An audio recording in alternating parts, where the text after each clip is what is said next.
Welcome to the Are We Idiots Show, where we question the status quo on society's important issues while mixing in plenty of laughs along the way. Now here are your hosts, Mark Weaver and Rich Kroll.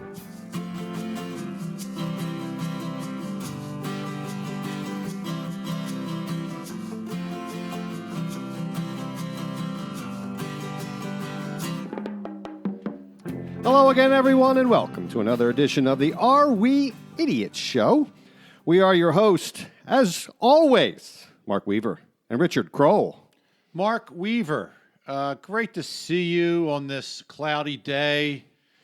I'm just happy to be above ground. I'm a little under the weather. I want to warn the listeners. I'm a little under the weather, not thinking real straight. But Rich is going to pick me up if I falter. Which, by the way, Rich, did we ever do in your Kroller Wiki under the weather? What's the origin of that? I'd really like to understand if someone's under the weather. Where did that ever come from? You know what I think it is? Picture a cartoon where a guy or gal's walking down the street and there's a rain cloud over them, following them. Eeyore, like maybe? Yeah, like an Eeyore thing. And even if it's sunny out, this rain cloud's following that person wherever they go. Under the weather. Okay, I'll accept that. But Richie, we always start with a tip of the day. Do you have such a thing today, or are you diverting? I'm going to turn this around a little bit. I want the listeners to get a feel for why we're doing this show today and how it came about. And as part of that, I have a 2-question quiz for you. Oh man, you have to on my off day. You're going to make me think. Okay, I'll do my best. Well, even when you're on, you're kind of off. That is true. Do we do that now? Do you want to? Yeah, because it's in the tip of the day segment. So we got. I'm structurally sound here, Richie. All right. I was reading an article in the Philadelphia Daily News. I don't know, a month ago, 2 months ago. You actually read a physical paper still. You're can't one of those read all people. The words, but I try to read. As opposed to digital, I meant. Yes, okay. I still can read, even paper. I do read paper. So I came across an article. I got to give credit where credit's due in case she ends up listening someday.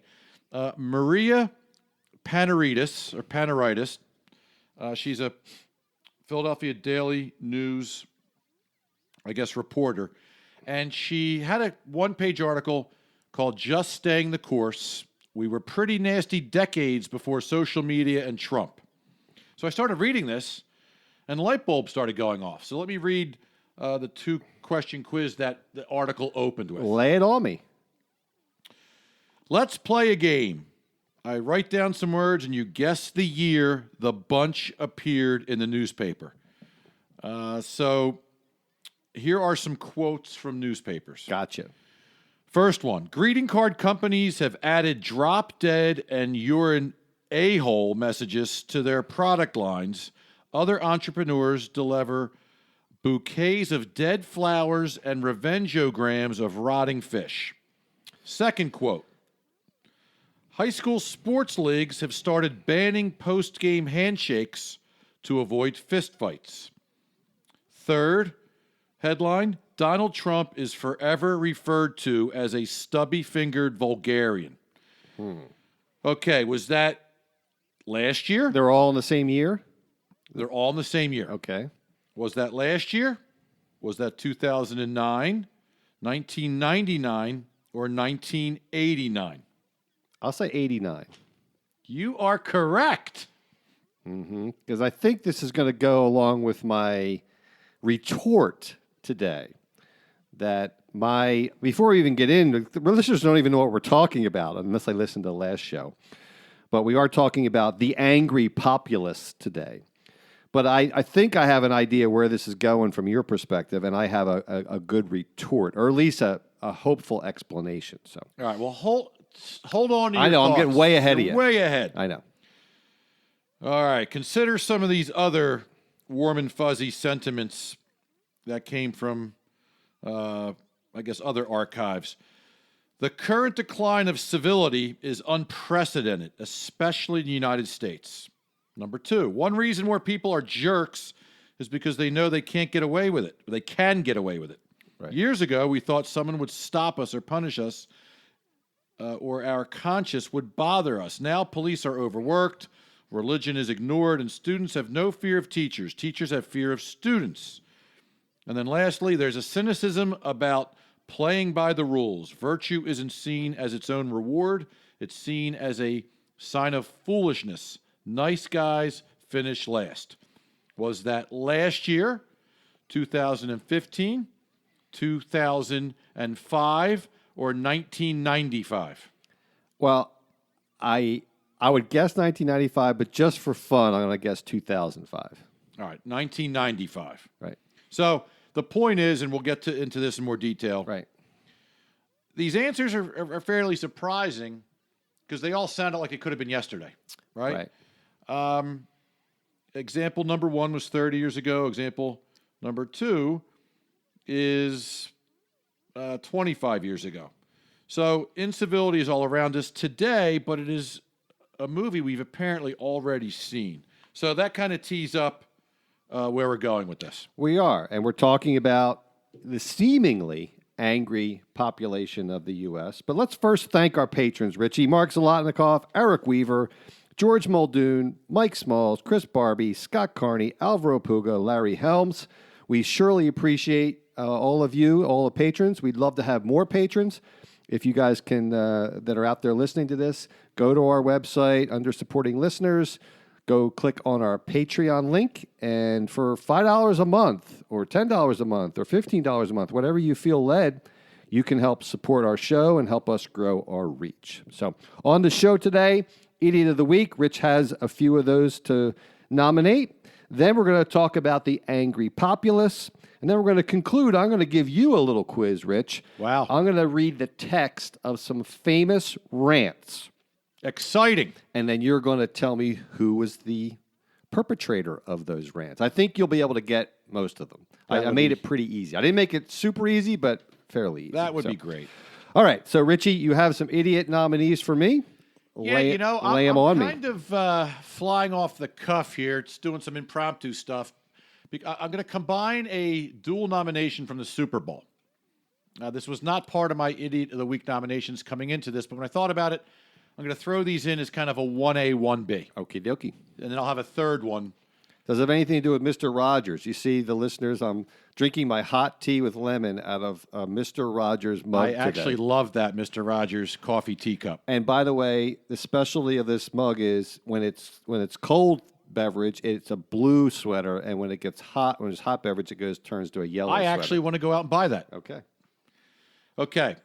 So if you watch the Super Bowl and you're a football fan, even if you're not, let me point out that Kyle Shanahan, the head coach of the 49ers, is part of 2 of the 3 most epic losses in fourth quarter Super Bowl history. Atlanta Falcons. Atlanta Falcons were up. Was the worst. Was probably. the worst. Well, by far. Yeah. Not even close. Yeah, right. They had a 28-3 lead, I think, late in the third quarter, early fourth quarter. Right. And the Patriots came back and won in overtime. Right. Epic. Now, he was only the offensive coordinator, in fairness. But in unfairness, he was calling plays so not to lose and so conservative and then even stupid when he should have killed the clock. He didn't. When he should have went. So Right. this is a burning issue. I'm sure he loses sleep over to this day.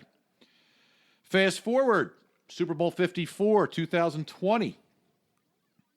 He has a 10-point lead Late third quarter. with 8 minutes left. Right. Right. It's only happened 3 times. You I didn't believe. even bring up the fact that he burned a minute and a half at the end of the first half. Oh, that's another one. You didn't Yeah. call timeout. Yeah, and his GM is up in the booth signaling timeout, and he doesn't. Yeah, that basically gives and shows no confidence in your quarterback and offense to drive down the field and try to Exactly. get a field goal. It's Exactly. ridiculous. So, our good buddy Nick, or my buddy Nick from Alabama University, sent me this photo. And it's, if you recall, the Niners had a big interception, second interception Right. of Mahomes, Right. with 12 minutes left in the fourth quarter. Right. And what does the entire Yep. defense plus half the team, like 20 guys, Right. Get out and pose. they Right. run down to the end zone, Yep. and they do this. Yeah, it's I'm- a new thing in the last couple of years. Everyone I'm a does that. badass. I'm the best. Right. It's this new culture thing, football culture. Yep. And then 10 minutes later, here they are with their heads down. crying in a towel because they just blew one of the worst losses. Speaking of provoking anger, this kind of stuff provokes a lot of anger in you. You do not like it. I'm watching the Super Bowl with Tommy Carlin, Jim Belzer, and Big Nick, and I go, what are they doing? The game isn't over. That's the kind of celebration we used to have 20, 30, 40, 50 years ago. After they won. Probably not even the Super Bowl. So I'm so happy. So NFL players and any player, stop celebrating like you won when you didn't, especially in historical games. Now, another one that's big uproar all over. So that was idiot nominee number one, the defense of the Niners? The defense of the Niners? Okay. Or Kyle Shanahan. I got lost. Put them both. They're both okay. up there. All right. Halftime show. Yeah, Shakira and J-Lo, Jennifer Lopez. Otherwise known as a trip to the strip club for Hey, look. anyone in attendance. I respect great talent, singing talent, dancing talent. It was actually a great show. But you got to remember, there are 5-year-olds, 10-year-olds. There's teenage girls. And boys. And boys, but especially with this Me Too society and all the trouble we've had the last 2 years with assault on women. And it's just so hypocritical to me. Now, all these people, the pro people were saying, well, it's celebrating. It's empowerment. Yeah, but it's celebrating Spanish and Mexican talent, and we act a little bit differently with being more flirtatious and voluptuous, whatever. But the whole show was basically a strip joint gyration, crotch thrust, hip thrust, right, with some really provocative outfits. Right. I personally, I don't care, but I was in a room with literally 5 little girls, and I'm thinking, and then she had her daughter up there. Right. To me, it was inappropriate and idiotic, for a Super Bowl halftime show. They could have made it tamed down and kept the same songs and the same entertainment. Right. And so my issue is not so much that, because it's my posture that if you don't want your kids to see it, it's your responsibility to pull them away from the TV. But where I agree with you in that it was inappropriate is there was 5 commercials in the first half about female empowerment, equality, and there's a whole culture around, hey, women should be treated the same as men. We have a chauvinist culture, which I absolutely agree with. So if we're moving towards society towards treating women as true equals, then why do you need to sell sexuality? I mean, that's really what it was. Let's be honest. They were selling their sexuality. You barely even remember that they were singing. Why couldn't they just sing in a regular outfit? Why does it have to be stripper poles? Why does it have to be gyrating their their booty? And so to me, it was a step backwards for women equality, and that's what women. What do you want, women? Do you want to be treated as equal, or do you want to use your sexuality? I mean, so that's what really bugged me. So anyhow, you want me to vote on this, Richie? No, I'm not done. Here's my, because that was just 2 quick ones off the Super Bowl. We might be going to a 2-hour show here. All right. You know what? I'll save this one for next time. Okay. Yeah, let's go with those. So Kyle Shanahan, he's a professional. I think he, obviously he made a mistake. He felt it at the time. In hindsight, it's very easy to say he made a really bad mistake. The guys that celebrate prematurely have been going on. We've talked about it on other shows. It doesn't really bother me that much. But I understand it's irritating to a lot of people and it's stupid, but it just doesn't really bother me that much. The halftime show definitely bothered me. My wife and I were talking about it a lot. There was a lot of going on online. And for differing reasons, and I think your reasons is a valid reason too, but mine is more that it set back women's equality issues even further. And so for that, I will nominate the halftime show as the idiots of the week. And I'm not sending any dollars because they don't need it. No, and they probably got paid $40 million or something like that. All right, Richie. So we're going to talk about the angry populace, and you kind of set it up with an article earlier, but why don't you also tell the listeners what led you to kind of push me to do this episode, your observations of why you think this needs to be discussed. Are we really angrier? And give us some examples of what kind of has set you off. So since we've been doing this show, which is going on close to 2 years, Yeah. Yep. we've covered a lot in the news about all sorts of improprieties and just egregious behavior and stupid behavior and idiotic behavior. And then, going through all this, we do a lot of research, and, mass shootings are on the rise. There's all sorts of, there's more wars going on. There's just violence seems to be on the rise. I just saw a statistic where I think we're a month ahead with the amount of murders committed in Philadelphia this time last year versus it's up like 20, 30%. There just seems to be a lot more assaults. There seems to be a lot more abductions and domestic violence. Terrorism is getting worse and worse. And, we continue to reattack, which I can justify. We did a whole show on that. But, there's bombings. There's these wars where, we're bombing and sending missiles in, and then there's retaliation. There's a lot on the open seas. We've covered some of that happened. Right. So I'm just surrounded by it, and then I notice my own personal. As I get older, Now we're getting down to it. but when we talk about it, it's not just me. I notice I've gotten angrier on the road over the last 5 or 10 years. You've confessed on prior shows you have a little road rage and you have to control. More things bother me than they should, but I see a lot of it. Even my pastor said he gets angry and stuff like that, and we're all trying to be aware of it and correct it and get better at it. But even when you're in line to buy something, at Christmas time, people seem annoyed. Somebody butts in line, a fist fight starts, or someone's more important than everybody else, and they cut people off on the road, or they should be first.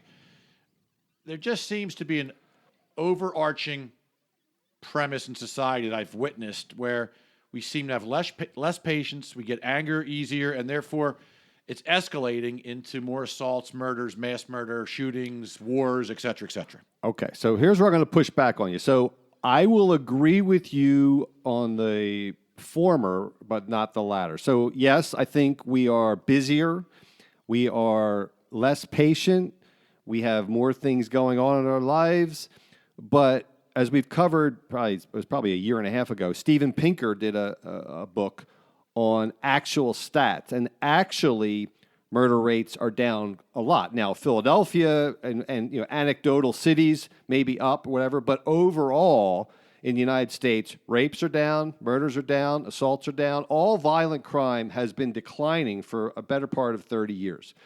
Even, terrorism and stuff like that, overall, worldwide, it's reduced. There's a lot less war. Now, the United States happens to be involved in the majority of the ones going on now, but overall, there's a lot less people killed in war. And if listeners go out and look at Steven Pinker's book on this, the actual stats behind this are good. And most people are thriving in the world today. Life is getting better for everyone. But I agree with you that most people think that things are worse. And so that's what I'd like to dive into. Why is it that the majority of people that you interact with or talk to or interface with online or on TV and the media, a lot of people seem to be focused on this anger, and there's a lot more documentation of it with video cameras everywhere, social media everywhere, instant communications. So could it just be that we have the capture mechanism of documenting all this anger, and therefore we're much more aware of it? Oh, it could be. And you got to remember, my premise wasn't emphatically that we have more violence and anger and all this stuff today than any time in the past. It just feels that way. And maybe it is because social media and the internet and the news, I can't even watch the news anymore. It's 29 minutes of negative, right. sensational hatred. Right. And so probably a big part of it is just social awareness with radio, TV, social media, et cetera, but your argument is a bit of a tip of the iceberg argument, skipping ahead to the big finality with murder or rape. There's a whole massive iceberg underneath the ocean. Yeah, I agree with you. I said I agree with you on the day-to-day angst amongst people. And no, I actually agree with you that we are less patient. And maybe it has, let's start with, do you think the fact that we have busier lives than we used to makes us less patient? It's a great question, and let's talk about that for a second. And the other reason why I was going down this path was because there's been some polls taken in the last. Not stripper polls. That Not was stripper at the polls. Super Bowl. Maybe these polls were taking in strip joints, but the American society, there is a rise in stress and angst and anxiety, Right. and which leads, it's the beginning, which leads to anger. Right, So right. even the American public in a lot of these polls are admitting they're more stressed out. Now, what are we busier? I mean, I don't know. I mean, in some ways, I think we've taken on things that make us busier. But if you look at the 18th century or the American Revolution times, where people were working, grinding it out, fist and foot from morning till nighttime, right? The minute the sun came up, they're grinding out really hard labor. Yeah. Tilling the fields, looking for food. Well, they had to. It's called survival. It's a lot easier now to exist, and we have a lot of optional entertainment now. But I'm not saying we're more productive, but we definitely seem to fill our lives, and we have more opportunity to fill our lives with pointless stuff or trivial stuff. And quote, that makes us busier, even though it's optional for sure. And that's what I'm not sure of, because if you read, you don't read a lot about, I was pissed off and angry and stressed out when I was surviving in the 1700s, or even like the World War II generation, and our grandparents or great grandparents, they were working 3 shifts and 14 to 18-hour factory days, and they seemed to have, maybe they were keeping it inside, but nobody was really complaining. Everybody had and we covered this in a prior podcast. People just kind of showed up and did what they had to do. Right. Now everyone has a forum to complain and vent, but it just seems we should be more comfortable and thankful than angry. Well, I have a theory, Rich, and then maybe this will take us into the next direction. So, religion used to be, we did a show on losing our religion, and we talked about some of this on that show. Religion used to be a tribe. And unfortunately, if you're a religious person, religion in the Western societies, Europe before the United States, but the United States is following along, is declining rapidly as a priority in someone's life, a big part of someone's life. I think I read where in 20 years, the non-religiously affiliated will be a majority in our country. And it used to be, 90% of this country believed in God or what have you. And it's rapidly changing, and we're following in the footsteps of Europe. But if you remember, it wasn't all harmony back then. I mean, Protestants and Catholics, you grew up Catholic, I was Protestant. I mean, there was a church in our hometown that actually set up a retail store. This is in the early 70s, saying Catholic Conversion Center. And, of course, there was the troubles in Northern Ireland. There was, over through the years, the Crusades. I mean, there was lots of religious violence and hatred, and you couldn't intermarry.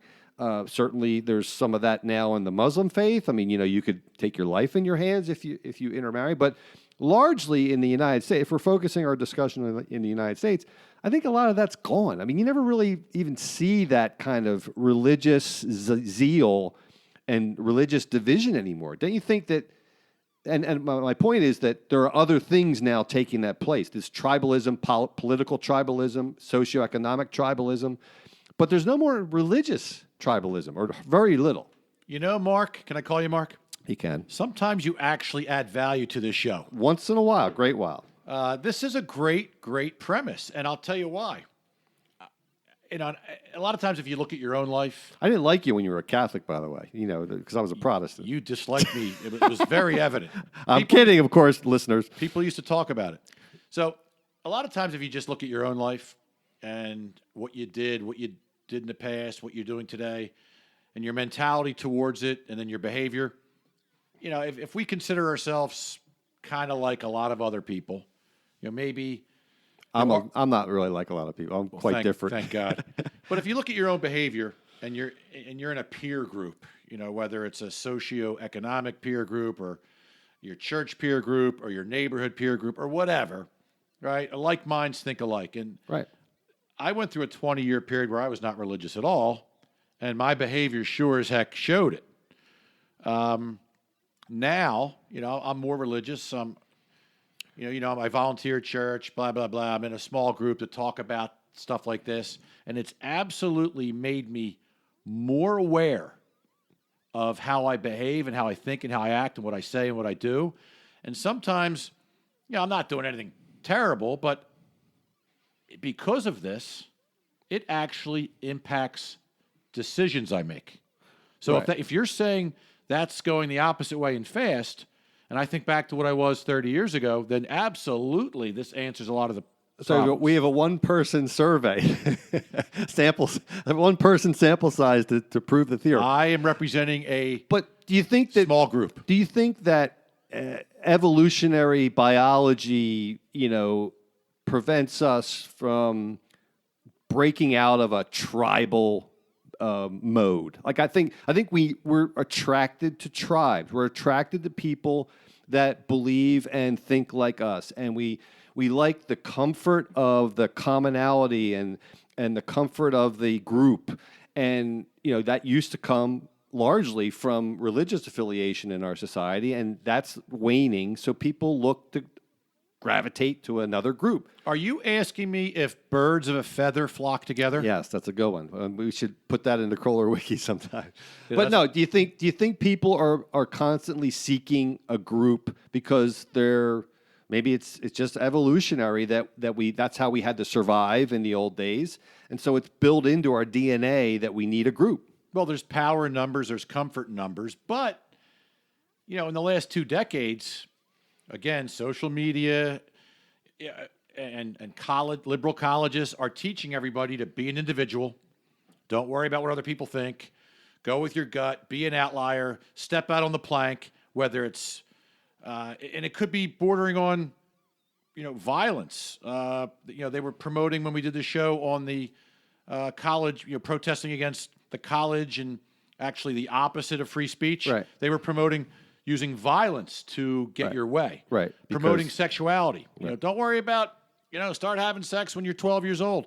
Go do what you want to do. Do what you want to do. Don't worry about what your mom and dad and teachers and the church says. So I think a lot of kids are growing up in this kind of me-centered environment. They are, but they're only powerful in a group, and so that's probably the problem with libertarians is we're all individualistic, and we can never get our together to get a group and get any power behind us.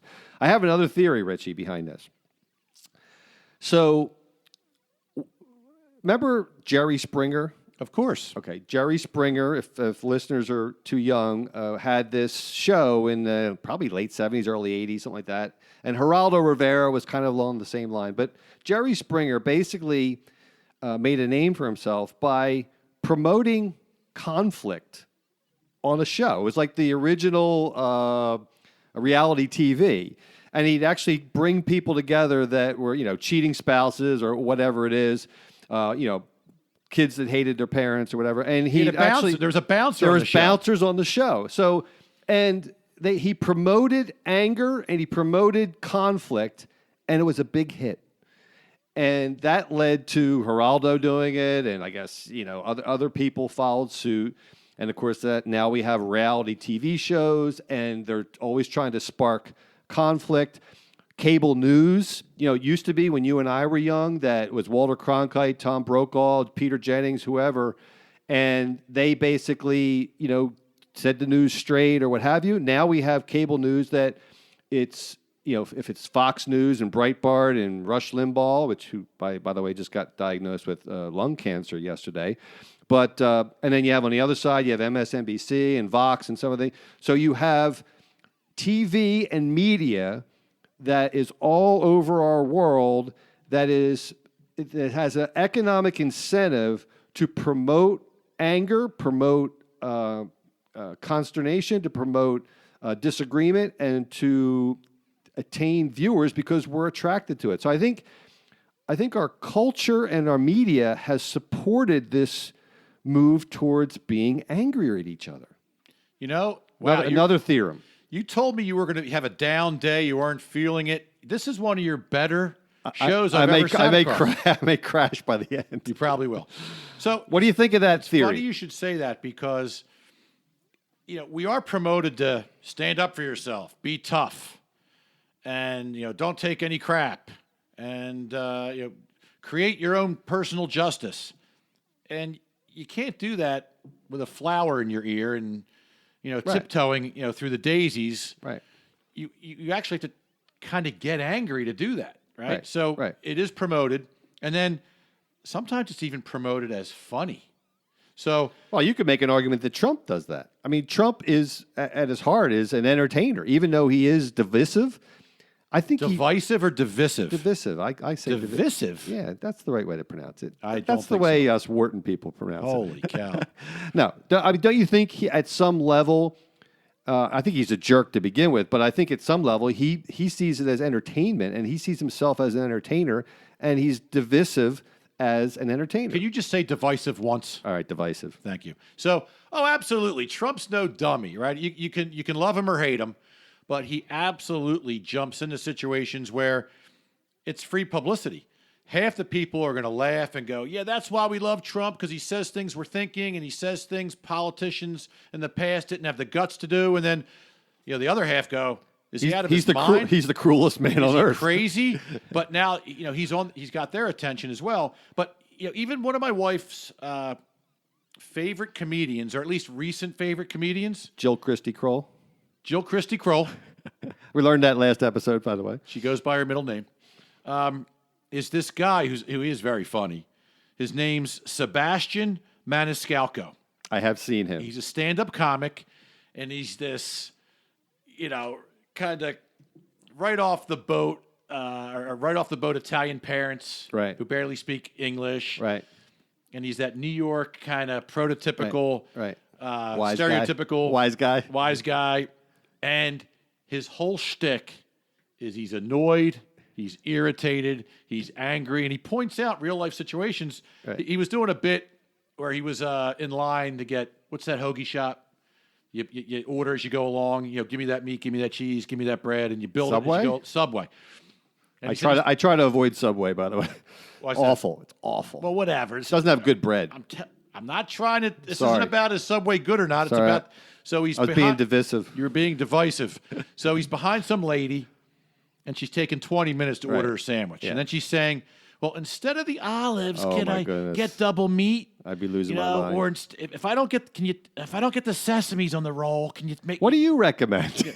So he's sitting there. He's like, "Lady, this Subway makes 14 cents on this hoagie." Like, right.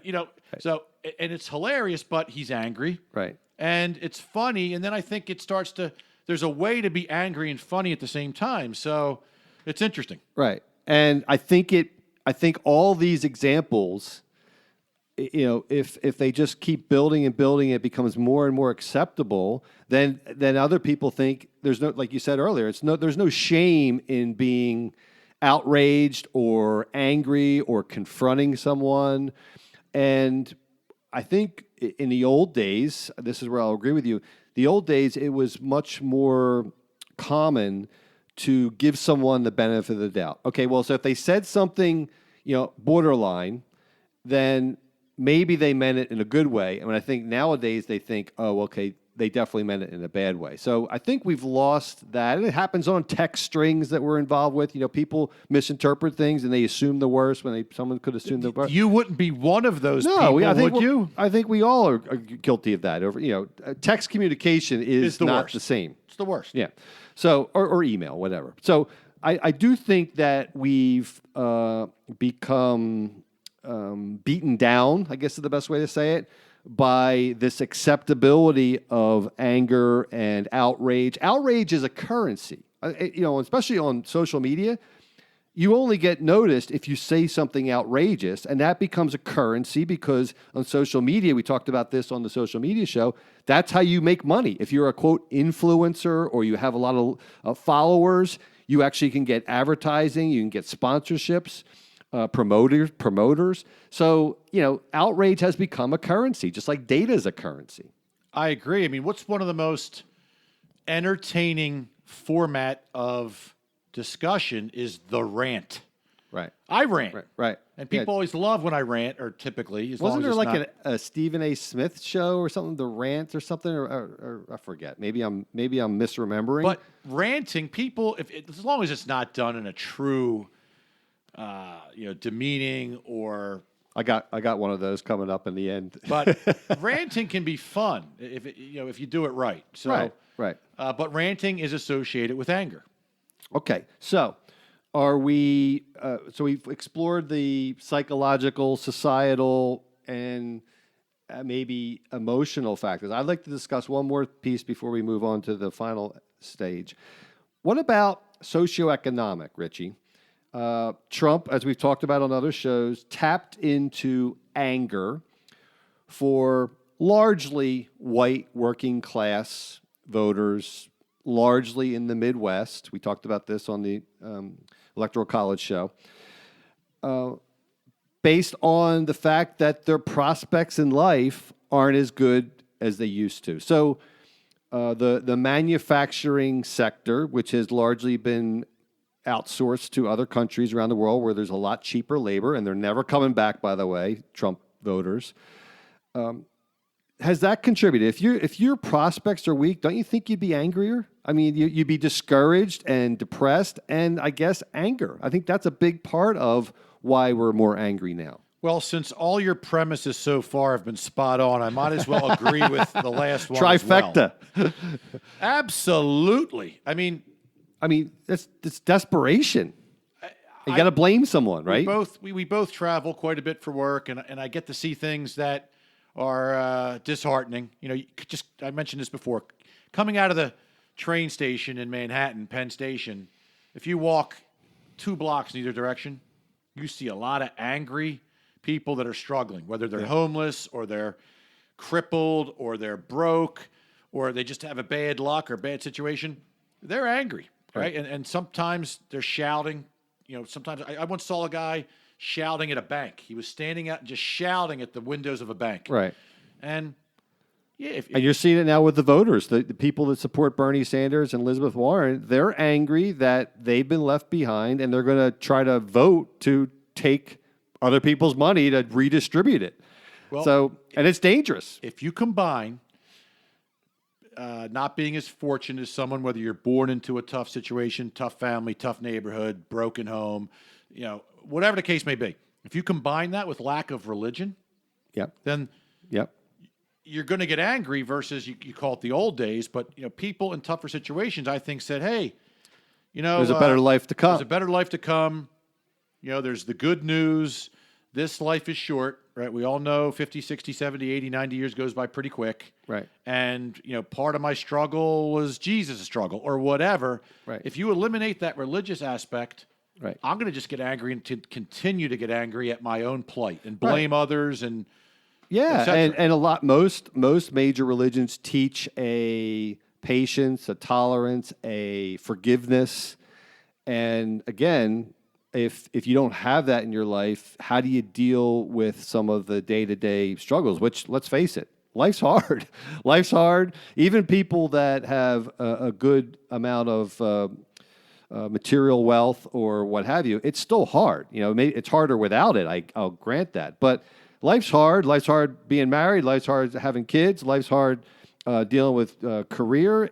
Life's hard. And so if you don't have a coping mechanism of religion and or other support mechanisms, you're going to take it out on other people. And so final comments on this segment there, Final Richie? comments on the comment? Yeah, I knew I was going to mess up a little bit today. Jeez, now you're making me divisive. And by the way, one more thing. This might spur your comments. It does seem that men are angrier than women now.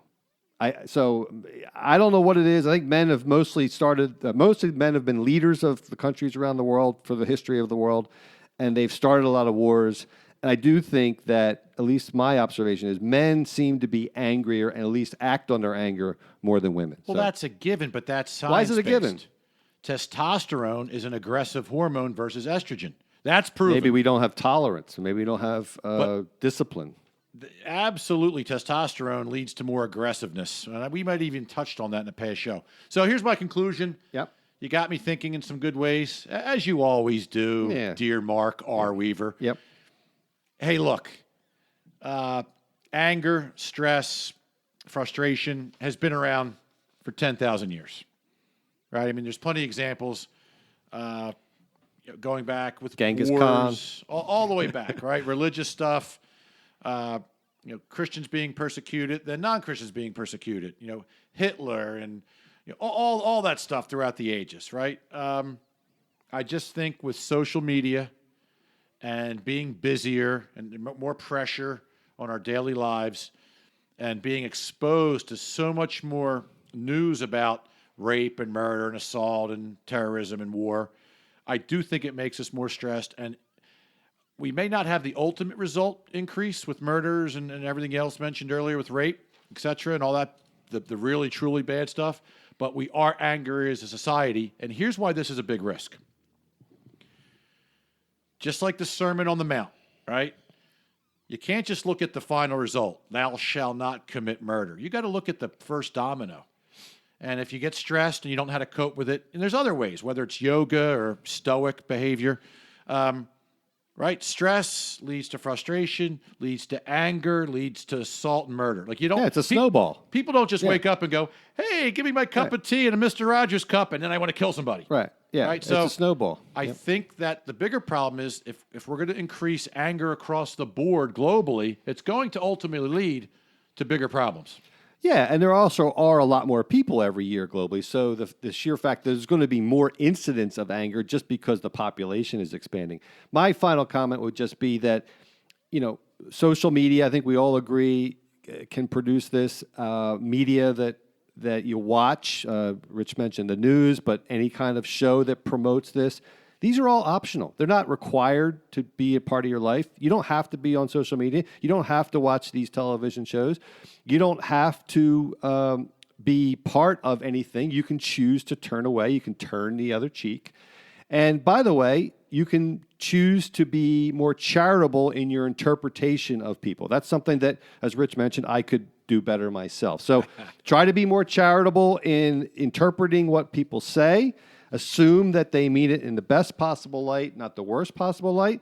Turn away from things that make you uncomfortable. You don't need to be angry at people. And by the way, usually when you're angry, it's worse on you than it is them because they don't even know you're angry. So increase your own self happiness and don't be angry. So, Dilly. there we go. All right, Richie. So I have some quotes to finish up the show of famous rants. I believe you know about all of these. Just a true disclosure, I didn't put in the Iverson practice rant because that would have been too easy, or the Jim Mora playoffs rant because Playoffs? You're talking about playoffs? I made it like the next level of difficulty, but I still think you'll know most of these. All right. So this person was screaming when he said this. The Bears are who we thought they were, and we let them off the hook. Who said that famous rant? Dennis Green. Coach Dennis Green of the Arizona Cardinals. Yeah, it was and he stormed off the stage, but he was quite agitated after losing to the Bears. Next one. This was said to a police officer. Are you Jewish? The police officer says no. Effing Jews. The Jews are responsible for all the wars in the world. Who said that? It was very famous. Not a coach. It was a famous person that you know of, and he got in a lot of trouble about it. He's done all the movies. I'm drawing a blank.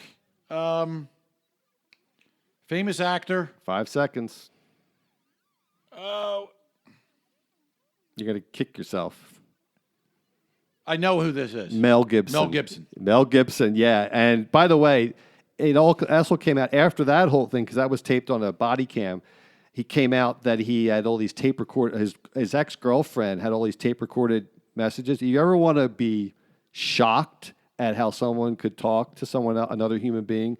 Go read if you really are bored, go read the transcript of the calls with his girlfriend. Oh my goodness. It's just, you'll never think of Mel Gibson in the same light We again. always thought he was a family guy. Awful, awful, awful. All right. This one, third. This was pretending to look into a crystal ball. That's the setting.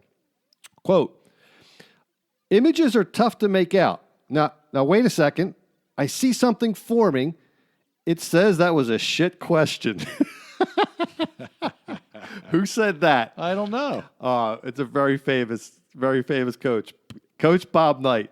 Oh. He was getting asked these questions, and he pretended like this glass was a crystal ball. It's hysterical. All right, so you're. I'll give you the Mel Gibson. I one. knew You're, Mel Gibson. You're 2 for 3. All right, the next one. You are a thoughtless little pig. I don't give a damn that you're 12 years old or 11 years old, or that your mother is a thoughtless pain in the ass who doesn't care what you do. Who said that? Antonio Brown? Nope. This is very famous, not a coach, not a sports person. Very famous actor. He got in a lot of trouble. I'll give you a hint. His wife that he's talking about there is Kim Basinger. Oh. Again, I'm having a tough time with names today. Maybe you're sick today. Maybe I'm falling apart. Alec Baldwin. Alec Baldwin, of course. Yeah, he left a voicemail for his 11-year-old daughter and called her a thoughtless pig. That's And unbelievable. Wait, yeah, it was just the worst thing in the world. All right, last one, and this is probably my favorite sports rant of all time. Quote, I'd rather play with 10 men and get penalized all the way rather than play with 11 and know that that person is not sold out to be part of the team. I cannot play with him. I cannot win with him. I cannot coach him. I just can't do it. Which coach said that? Wow. College or pro coach? Pro. Football or basketball? Football. One of the best linebackers of all time. Yeah, I think you know this, but you're not remembering it. Mike Singletary. I don't remember that one. You don't remember that when he coached the San Francisco 49ers?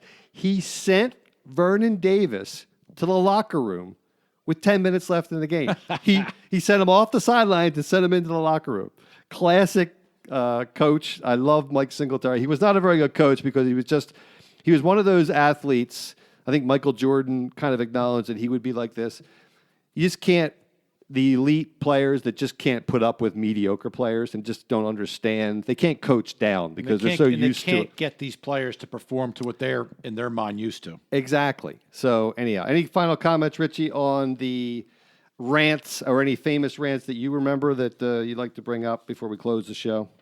Well, there was the Michael Richards Oh, yeah. rant. After basically ruined his career, right? After Seinfeld was done and he did it on stage. Was it N-word? Didn't he use the N-word? N-word and anti-Semitic, and it was all goodness. sorts of, I mean, it was heavy duty. Yeah. Basically ruined his career. Right.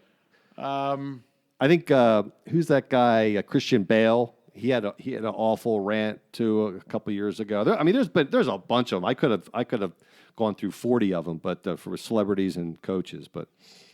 Anyhow, that was fun, Richie. And make sure you listen next episode when we talk about Medicare for All. Now, we did a show on is it really health insurance? That was episode 17, Rich. That was almost a year and a half ago.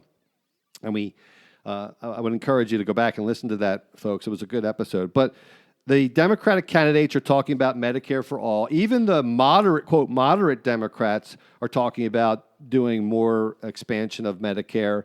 There's lots of problems with that, and we're going to delve into what that would mean practically if that was to be enacted. And by the way, as we tape this, the Iowa caucuses, the first part of the 2020 election, are starting, and we're going to have a show once the Democratic nominee is determined later this spring. We're going to have a show to pontificate about the 2020 election. We'll probably have a couple shows before November, but any thoughts on that, Rich? Medicare for all. We're almost there, by the way. We're about 8 years away from Medicare. Isn't that scary? That is scary. If one of these socialists gets elected, we may see it. But right. Obviously, this election is going to be very divisive. Oh, yeah. I love the way you pronounce that, by the way. Anyhow, folks, as always, please remember, if what you see or hear sounds idiotic, then we're just the guys to help you sort it out. See y'all next episode. Take care. Thank you for listening. Please download, subscribe, share, and review on Apple Podcast, Spotify, Stitcher, Google Play, and also our website.